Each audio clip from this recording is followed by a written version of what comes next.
I used to think love was quiet. Not the dramatic kind you see in movies. Not fireworks or symphonies. Just small things. The sound of her brush tapping against a glass jar. The way she tied her hair up before painting. The soft hum of Fleetwood Mac on our Bluetooth speaker as I wrote code. Sitting on the patio with my laptop while she worked just above me on the roof. That was our life. Peaceful. Beautiful. At least, I thought so. Her name's Emily. Emily with the eyes that always looked like she was watching something I couldn't see. Like the world inside her head was more vivid than the one we shared. She was an artist, the kind who actually made money off it, which in and of itself felt miraculous in this economy. I was just some back-end developer working remote for a cybersecurity firm. Kept the lights on, paid the mortgage, occasionally helped her build her portfolio website when she felt inspired to update it. It worked. We worked. The house had this wide rooftop terrace, one of the reasons we fell in love with the place. She used to say the light was unfiltered up there. She'd go up every morning around 9 a.m. with her easel and that battered tote full of oils and brushes.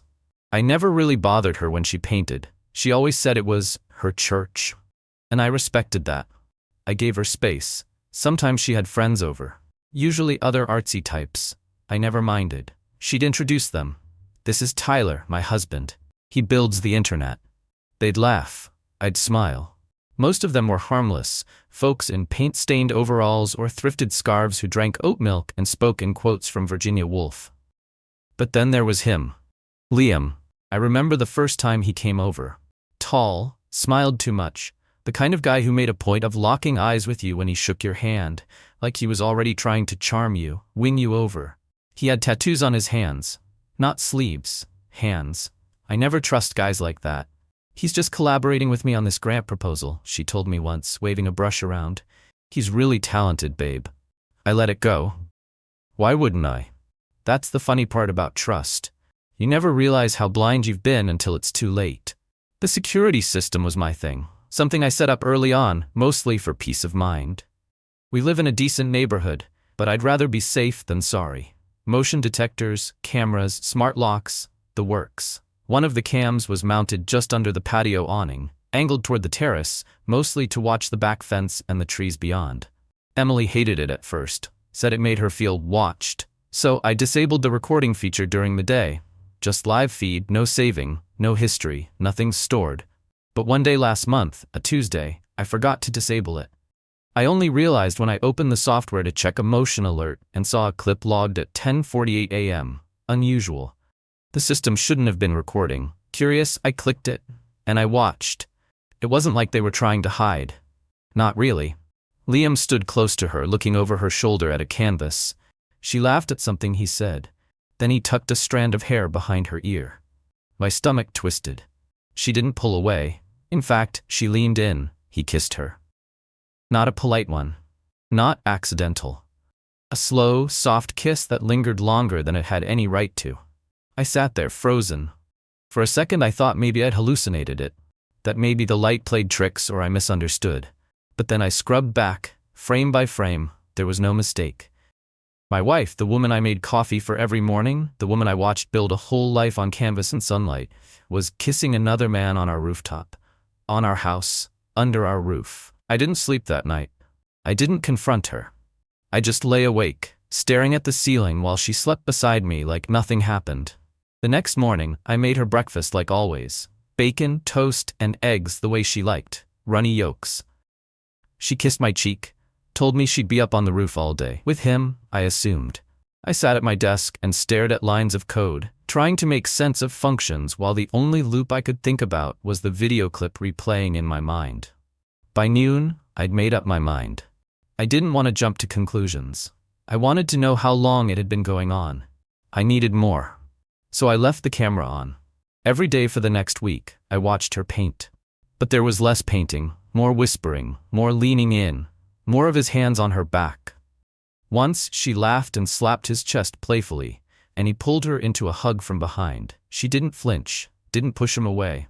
The worst part? She still kissed me goodnight. Still looked me in the eye when she said, "I love you." Still wore the ring I bought her with that anxious, sweaty hand 5 years ago. I started breaking in places I didn't know existed inside me. Let me know when you're ready for the next part. It only gets messier from here. I stopped eating with her. Not in a way she'd notice immediately. Nothing dramatic. Just small shifts. I'd say I already grabbed something while debugging a client issue. Or I'd lie about a late lunch call with a colleague. She didn't question it. She was too busy anyway. The project with Liam was reaching its peak, she said.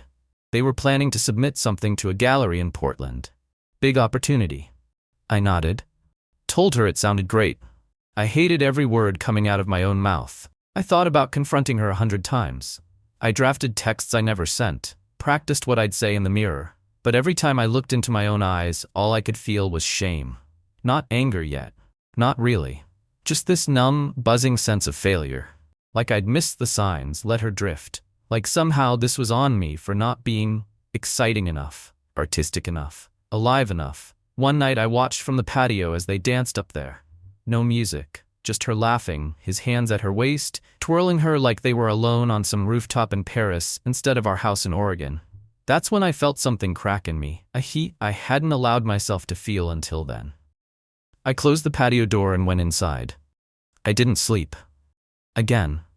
But this time, I didn't just lie there. I grabbed my laptop, opened up the footage folder, and compiled every single clip. I renamed them, labeled each one with the date and timestamp, put them in a folder called Proof. Not because I planned on doing anything with them, not yet, but because it felt real when I saw it all laid out. Because I needed to stop gaslighting myself into thinking I imagined it. 2 days later, I caught Liam in the kitchen. That wasn't part of the usual pattern. Usually he came and went through the side gate, up the back stairs straight to the roof. But this time, I came back from a grocery run and found him at the sink, drinking from one of our glasses. My glass? The one Emily had painted little blue flowers on for my birthday last year. "Oh hey Tyler," he said, casual as hell. "Emily said I could grab some water." I didn't respond at first, just looked at him. His shirt was half unbuttoned, he had paint on his neck, her paint, her brush. "You here for the grant stuff?" I asked eventually, keeping my voice calm. He smirked. "Among other things." That was it. No hiding, no effort to even lie. I nodded. Set the grocery bag down. "Cool." He left shortly after. Emily didn't even come down. I guess they'd said goodbye already. That night, I did something I hadn't done in years. I went up on the roof after she went to bed. Her canvases were still there, leaning against the far wall. 3 big ones, all unfinished, all abstract. She was in her color field phase, massive swaths of blended blues and violets that bled together like storm clouds. Everyone said her work had gotten more emotional lately.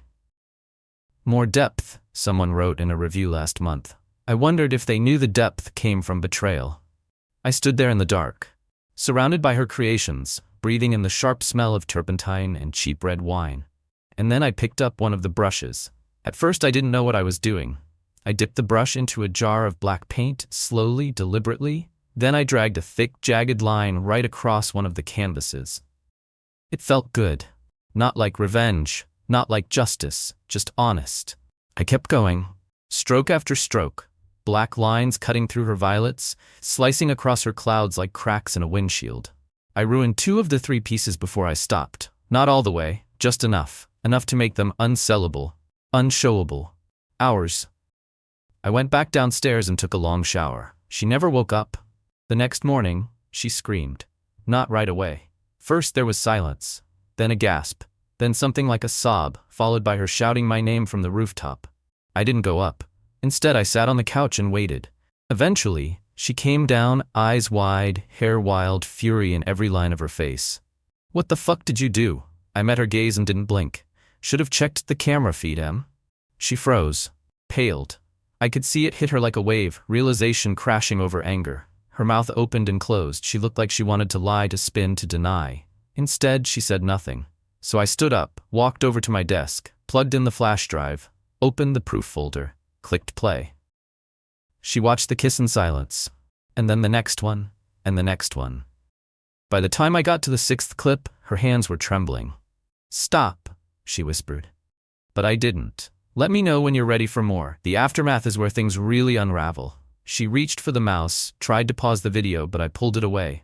You don't get to look away, I said. My voice sounded strange to me, flat, almost bored.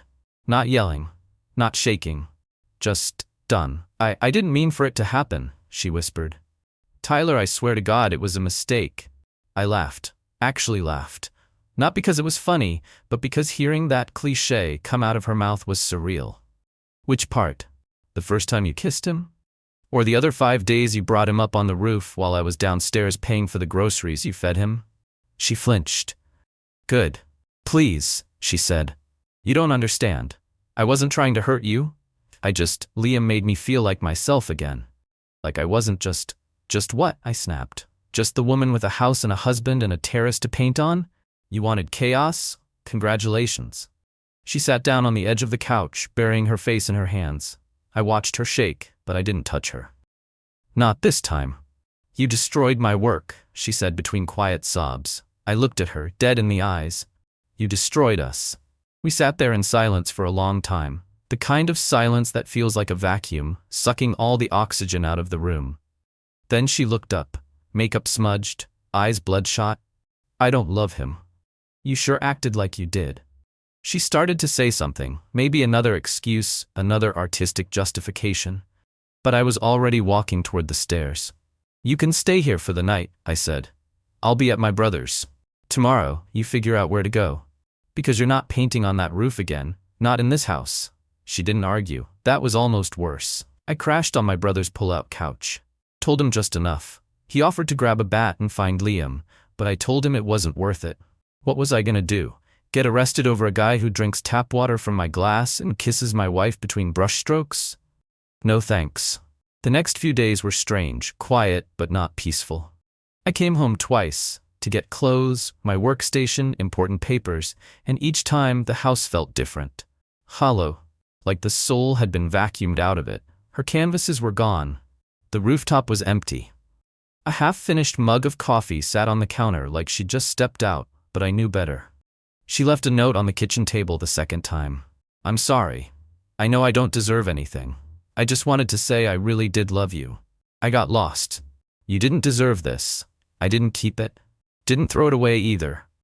I tore it down the middle, dropped it into the trash, and took the bag out to the curb. The hardest part? It wasn't the betrayal, or the lies, or even the footage.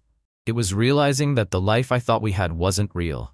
That all the quiet mornings and soft laughter and coffee on the terrace were just set dressing.